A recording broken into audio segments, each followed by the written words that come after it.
ప్రజా ప్రాణాల కంటే కూటమి ప్రభుత్వానికి నిర్లక్ష్యంగా ఉందని వైఎస్ఆర్సీపీ రాష్ట్ర అధికార ప్రతినిధి మాజీ ఎంపీ మార్గాని భరత్ విమర్శించారు. తూర్పుగోదావరి జిల్లా రాజమహేంద్రవరం పుష్కరాల రేవు సమీపంలో గోదావరిలో పడవ బోల్తా పడిన ఘటనలో 2 ప్రాణాలు కోల్పోవడం పట్ల ఆయన విచారం వ్యక్తం చేశారు. స్థానిక నేతలతో కలిసి పుష్కర్ ఘాట్ ని ఆయన పరిశీలించారు. అనంతరం మీడియాతో మాట్లాడుతూ కోటిలింగాల ఘాట్ నుండి తరచూ బ్రిడ్జి లంకకు జనాలు బోట్ల మీద వెళ్తున్నట్లు తెలుస్తోందని, అసలు ఇలా ఎందుకు వెళ్తున్నారో పర్యవేక్షణ ఏమైనా ఉందా అని ఆయన ప్రశ్నించారు. పైగా రాత్రి వేళ బ్రిడ్జి లంకకు వెళ్లాల్సిన అవసరం ఏముందన్నారు.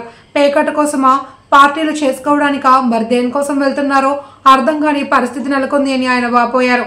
గతంలో ఇదే పుష్కరాల రేవులో ప్రభుత్వ నిర్లక్ష్యం కారణంగా 29 మంది ప్రాణాలు కోల్పోయారని మార్గాని భరత్ గుర్తు చేశారు. మళ్లీ పుష్కరాలు రాబోతున్నాయని, అటువంటి పరిస్థితుల్లో ప్రభుత్వం ఏం చర్యలు తీసుకుంటుందో అని ఆయన నిలదీశారు. ఒక పక్క లంకలోని రెస్టారెంట్ దగ్గర టూరిజం బోట్లో జనం వెళ్తున్నారని, అలాంటప్పుడు రెస్క్యూ ఆపరేషన్ ఏమైనా చేస్తున్నారా అని భరత్ ప్రశ్నించారు. ఇక్కడ ఏదైనా ప్రమాదం జరిగితే ఎవరు బాధ్యులు అని ప్రశ్నించారు. మరి ఒక బోట్ మునిగిపోవడము, ఆ బోట్లో ప్రయాణించిన మరి వాళ్ళు ఎవరో కూడా జాలర్లా, లేకపోతే వాళ్ళు చేపల వేటకు వెళ్ళారా, ఆ బ్రిడ్జి లంక దగ్గరికి ఎందుకు వెళ్ళారు అనేది డిపార్ట్మెంట్ కానీ లేకపోతే అధికారులు కానీ దీన్ని ఇంకా పూర్తి స్థాయిగా చెప్పాలి. అసలు రాత్రిపూట వెళ్ళాల్సిన అవసరం ఏముంటుంది? రాత్రిపూట అక్కడికి వెళ్ళింది దేనికి? చేపల వేటకి వెళ్ళారా? లేని పక్షంలో ప్యాకాట్ ఆడుకోవడానికి వెళ్ళారా? కోడి పందాలకు వెళ్ళారా?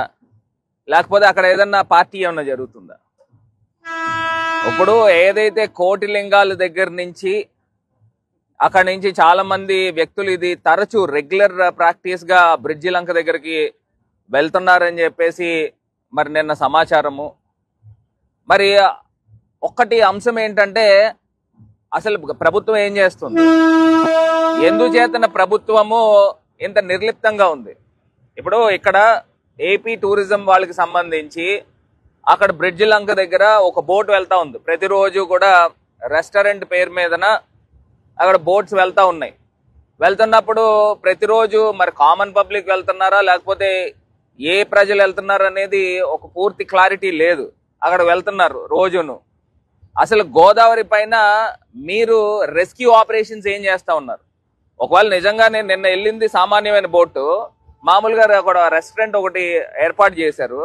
ఏర్పాటు చేసినప్పుడు అక్కడ ప్రయాణికులు కానీ లేకపోతే అక్కడ రెస్టారెంట్కి వెళ్ళే ప్రజలు కానీ అక్కడ ఏదైనా ప్రమాదం జరిగితే, నిన్న జరిగింది ప్రమాదం 7:30-8 గంటల ప్రాంతంలో జరిగిందన్నారు. రెస్క్యూ ఆపరేషన్కి ఎప్పుడు వచ్చారండి? 11 గంటలకి 10:30కి వచ్చారని మాకున్న సమాచారం. అంటే సుమారుగా 2:30-3 గంటల పాటు ఎవ్వరు కూడా ఇక్కడికి ఈ పుష్కర్ ఘాట్ ప్రాంతం, పుష్కర్ ఘాట్ అంటేనే రాజమండ్రి నడిబొడ్డులో ఉంది. పోనీ ఇదేదన్నా చుట్టుపక్కల లంకల దగ్గర లేకపోతే రాజమండ్రి నుంచి ఎవేగా జరిగిందంటే అనుకోవచ్చు. రాజమండ్రి నడిబొడ్డులో ఈ పుష్కర్ ఘాట్ ప్రాంతంలో 6th పిల్లర్ దగ్గర బోట్ తిరగబడిపోయిందని చెప్తా ఉన్నారు. మరి ఇది ఎంత అన్యాయం అండి? గతంలో పుష్కరాల టైంలో ఇదే పుష్కర్ ఘాట్ లో 29 మంది తొక్కిసలాటలో చనిపోయారు. ఇదే పుష్కర్ ఘాట్ లో మరి నిన్న బోట్ తిరగబడిపోతే 12 మంది అక్కడ మునిగిపోతే 10 మందికి ఈత వచ్చంట. వాళ్ళు ఈదుకుంటూ వచ్చేసారు. మరి మిగతా వాళ్ళు 2కి ఈత రాదో, మరి ఈత వచ్చా కూడా తెలీదు. మరి ఇంత ప్రమాదమైన పరిస్థితుల్లో ఉన్నప్పుడు అసలు ఏం జరుగుతూ ఉంది?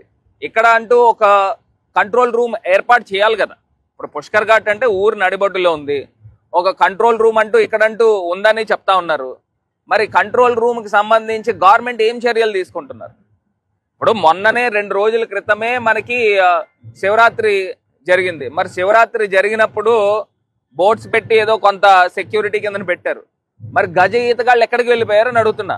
ఇప్పుడు రేపు జరగబోయేది రాజమండ్రి పుష్కరాలు జరగబోతుంది 1 సంవత్సరంన్నర కాలంలో. అసలు మీరు ఏం చర్యలు తీసుకుంటా ఉన్నారు? అంటే ఇది పూర్తిగా ప్రభుత్వం యొక్క వైఫల్యం కాదా అని అడుగుతా ఉన్నాం. ఇప్పుడు మేము గతంలో వైఎస్ఆర్ గవర్నమెంట్ ఉన్నప్పుడు అక్కడ శంకరమఠం ఎదురుగుండా ఒక కంట్రోల్ రూమ్ ని పాపికొండలకు సంబంధించి ఏర్పాటు చేసాం.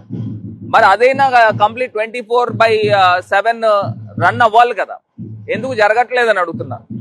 అంటే ఇంత నిర్లక్ష్యము, ప్రజల ప్రాణాల పట్ల ఇంత నిర్లక్ష్యం కనబడతా ఉందని అంటే ఒక్కసారి ఆలోచన చేయాలి. ఇప్పటికైనా ప్రభుత్వం బుద్ధి తెచ్చుకుని ఇమీడియట్ గా కంట్రోల్ రూమ్ ని ఏర్పాటు చేయాలి. ఏవైతే ఆ ఇద్దరు చనిపోయారో ఆ ఇద్దరికి సంబంధించి ఏం ఎక్స్గ్రేషియా ప్రకటిస్తా ఉన్నారు. కనీస పక్షాన గతంలో ఇలాంటి సంఘటనలు జరిగినప్పుడు వైఎస్ఆర్ గవర్నమెంట్ లో 20 లక్షలు 25 లక్షల రూపాయల దాకా ఎక్స్గ్రేషియా ప్రకటించిన పరిస్థితులు. మరి ఇమీడియట్ గా తక్షణమే ప్రభుత్వం స్పందించి, చంద్రబాబు నాయుడు గారు స్పందించి వాళ్ళకి ప్రకటించాలి. దీన్ని ఎవరిని బాధ్యత చేస్తా ఉన్నారు, దానిపైన కూడా తక్షణమే చర్యలు తీసుకోవాలని మా తాలూకా డిమాండ్ చేస్తూ ఉన్నాము. ఇది కాకుండా 2 రోజుల క్రితము శివరాత్రి రోజున తాళ్ళపూడి మండలంలో తాడిపూడిలో 6 యువకులు గోదావరిలో స్నానం ఆచరిస్తూ 6 చనిపోయారండి. అంటే ఇవి రెగ్యులర్ గా జరుగుతూ ఉన్నాయి. మనకున్నది చాలా గోదావరి ఘాట్స్ ఏవైతే ఉన్నాయో పరిమితంగానే ఉన్నాయి.